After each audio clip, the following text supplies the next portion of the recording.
jau draudzēsimies. Ar jums šodien kopā ir Ralfīna, Laura, Emīlija. Šodien apspriedīsim, kāpēc cilvēki strīdās. Bet tas nav viss, mēs arī noskaidrosim, kā savākt.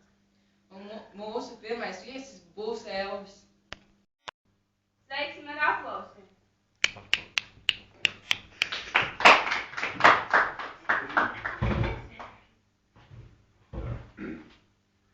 Mans vārds ir Elvis, un es jums šodien pastāstīšu, kā mana draudzība izjūtas. Gaidām šo stāstu uzreiz pēc reklāmas pauzes.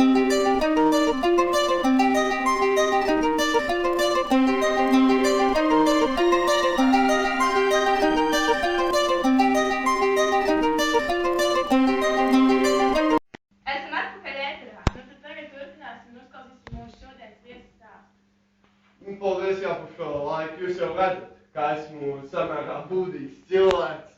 Un man tāds raksturs, ka es bieži uzdos kā egoists. Un pie reizes arī esmu ļoti nesavu. Un es bieži saku vai daru to, ko es viņus nevēlos.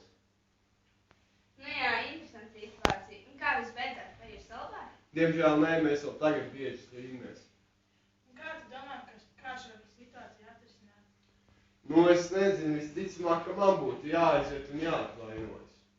Bet jautājums ir šāds, vai tu vispār vēlētos salvāt? Nu, es domāju, ka jā, jo mēs pirms tam pēc manām domām bijām ļoti labi draugi. Izskatās, ka laikam pēc manām domām ir ļoti nopietnas strīds. Nu, ja tas tāds nebūtu, tad es šeit neatrastos. Nu, es iesaku tev aiziet vienkārši atvainoties, un ja viņi to piedāvšanu nepieņem, tad nepadodies un turpini mēģināt salvāt ar viņu.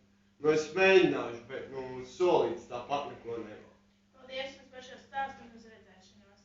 Un tas bija mūsu šovs šovakar.